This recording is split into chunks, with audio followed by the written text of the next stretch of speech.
It's been a day, stressing out like crazy. Daily, drive me crazy. Hello everyone! Hindi ko alam kung ba't may white dun. Anyway, today, vlog natin, as you can see from the title, will be about going to online class with me. Nag-take ako ng mid-year class ng Math 10 sa school ko. Decided to film go to online class with me video because meron akong 2 cents about online class and I will be telling you guys about it later after the vlog. Ang makikita niyong clips for the rest of the vlog will be about how my last week of online class went. And today, meron akong quiz. Ganito ako every online class. Inaabangan ko yung email ng prof ko tungkol dun sa meeting link namin. Pero, ganito rin ako every online class. Opo, sobrang haggard ko. Kasi, kakatapos ko lang mag-workout. Tapos, since may quiz nga, magka-quiz muna ako bago ako mag-lunch. And, okay lang naman. Hindi naman ako gutom. Nag-order kasi kami ng milk tea. So, feeling ko, dahil suki ako ng mga unfortunate events, feel ko, mamaya pag nag-send na ng link yung prof ko or during quiz at saka darating yung Macau. So, ihahanda ko na yung pambayad. Teka lang po ako sa wallet ng nanay ko. So, okay na. Nahanda ko na po yun. And gusto ko lang sabihin na hindi pantay yung tripod. Ay, ang haggard ko, no? Pero okay lang. Normal lang yan. May pimples ako kasi it's that time of the month. This is real, this is me. Guys, kailangan niyo makita yung laptop, no? Kasi nga, nag-online class ako. Hindi naman ako sit-in video lang, di ba?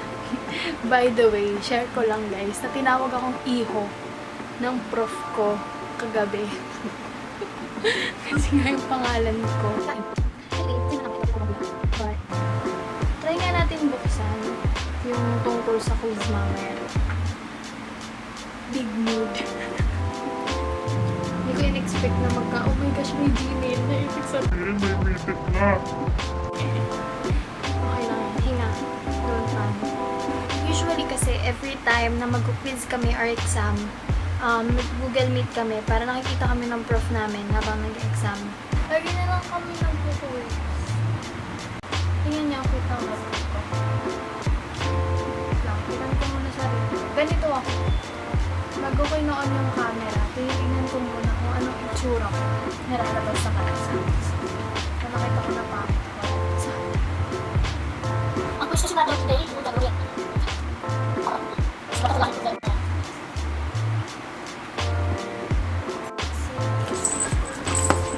Gusto ko lang sabihin sa inyo na dapat gagamitin ko yung 30 minutes interval bago mag-quiz para mag-review.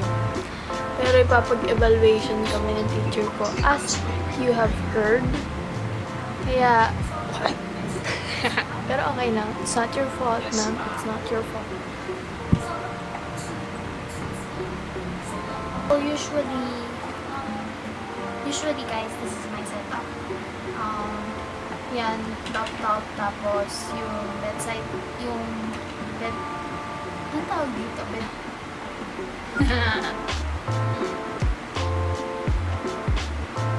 Hello po.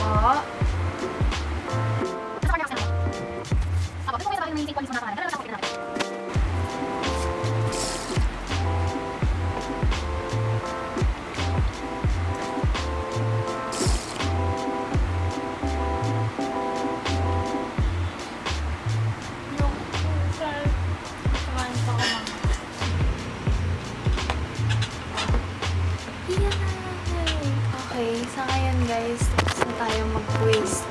And ngayon ko lang nalaman na last day na pala namin to kasi sa Monday finals na namin. And sobrang bait talaga ng prof ko, promise. Kakain na ako guys kasi may mga tinakapos kakatapos meron pa akong hipon. I can't stay away. It's sweet like candy. Cocoa, mango, cherry. Dream it, real life. I might stay away. Just don't be sleeping on. Hello guys. So, ang gagawin ko, papatayin ko na yung ilaw sa labas. Kasi, alas 4 na. Good morning, guys. This is the next day of that pagpupuyat. Share ko sa inyo yung video ko bali yung video ko kaninang umaga, madaling araw. Tuloy ko na yung project. So, ayun. That's me.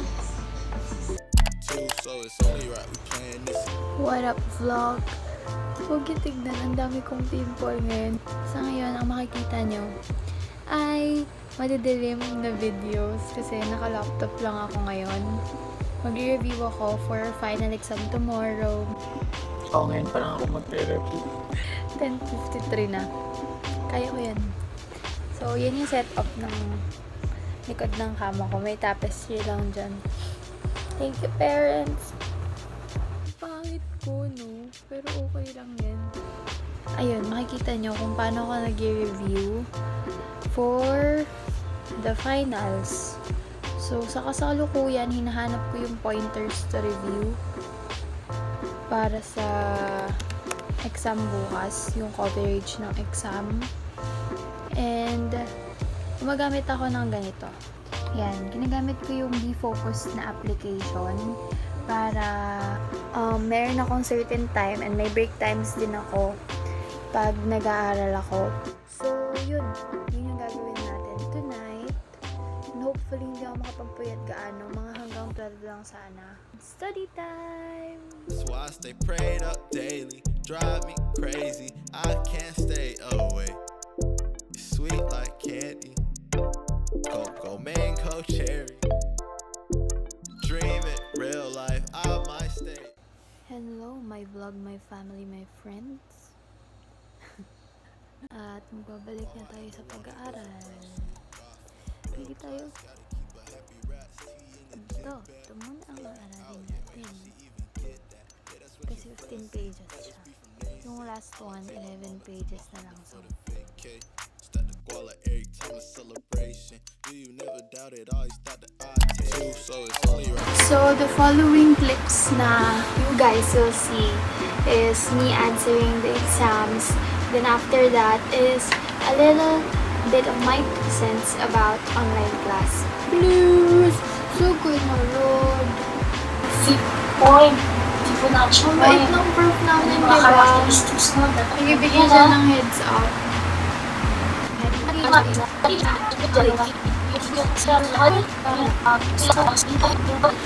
Pwede na ako, guys. Balikan ko na lang kayo later, okay? Hello, vlog!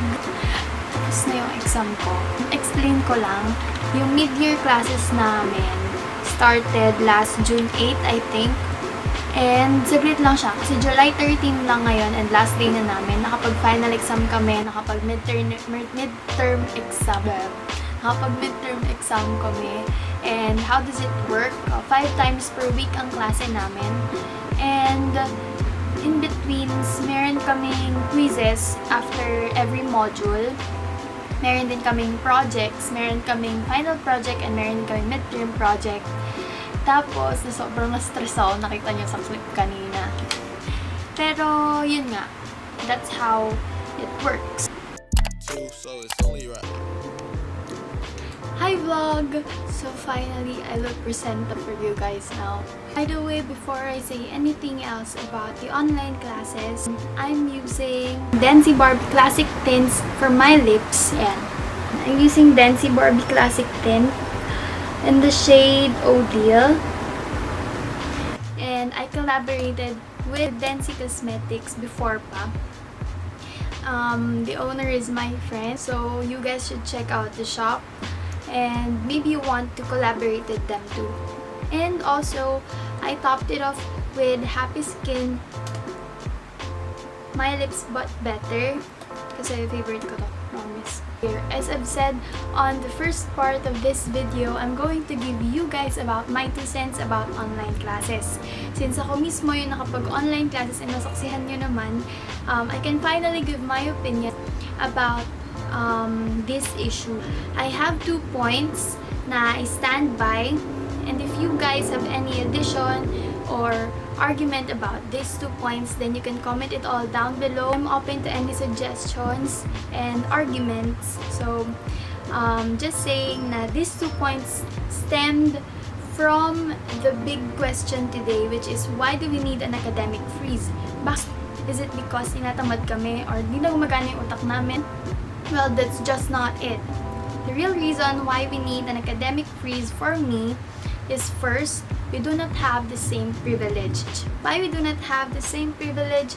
I mean, na hindi lahat tayo ay merong means and merong access to enough resources para sa isang successful online learning experience. And we all know that this pandemic has affected not only education but the economy also, which means na naapektuhan ang mga trabaho ng mga Pilipino. At hindi lang naman ang mga may kaya ang nakakapag-aral. Maraming nag-aaral na mahirap at hindi lahat sila ay makakabili ng bagong gadgets, makakahanap ng paraan para makapag-data o internet para lang sa isang online classes. And if we all believe in having no student left behind, then we should all call for an academic freeze. Kasi there will always be a student left behind, and if ever we push through with virtual learning experience only, maiiwan yung mga walang pambili ng gadget, yung mga walang pang data, walang signal. Kasi lahat naman tayo ngayon nagkalat sa buong parte ng Pilipinas at hindi tayo lahat may pare-parehong means and access and privilege para makapag-aral ng matiwasay online. And I'm not just saying this for the students, I'm also saying it for the teachers. I understand that some might say na sayang yung taon, but I'm going to tell you guys na check your privilege. Kung anong meron ka ngayon, hindi lahat ng bata, hindi lahat ng tao sa Pilipinas nakakaranas niyan. Kaya hindi tayo nagko-call for an academic freeze for ourselves only, pero para sa lahat ng bata na walang pambili ng gadget, walang pang install ng internet at mas pipiliin pang bumili ng pagkain kaysa magpa-load para sa 50 pesos na data na maglalast for at least 3 days. I mean, let's admit it, we're not prepared for this. Second is that this pandemic has affected not only your physical health, but also our mental health as well. With that, I'm going to say that you guys do not have to be pressured if nakikita nyo na everyone else is out there learning something na bago. Do not be pressured kasi this is a time where we can go on our own pacing, and the most important thing that we can do is to stay sane and as much as possible stay inside the house, right? Pero ayun nga, this has affected our mental health as well, and connecting to online classes. Naman tayo lahat nakatira sa household with a conducive learning environment, and it affects our academics a lot, it affects our mental health a lot. Kaya, hindi rin minsan pinipili ng bata ang online classes over face-to-face classes. And since we can't do face-to-face classes right now, we are calling for an academic freeze para ma-undergo natin yung situation without any pressure. I just hope that this mini note somehow got through you guys and naisip nyo why it's important for an academic freeze to be imposed. So, yun lang naman. I think that's about it. Mga gusto ko sabihin. And if ever may gusto pa akong i-add, ilalagay ko na lang sa description box. By the way, pangalawang film ko na to. Kasi meron akong nakalimutan na part nung una kong film to. Please be patient. I'm just a first timer. Anyway, that's about it, guys, and I hope you enjoyed this vlog. If ever you enjoyed this vlog, please like, share, and subscribe to my channel. And also, you can comment down below any suggestions if you want to talk about more social issues, or if ever meron lang kayong gustong ipagawa sa akin na content. Thank you! Bye, guys! Stay safe! I made a left on Sterling, about to see you. Tryna see where this road lead to, so it's only right we playing Nipsey Hustle.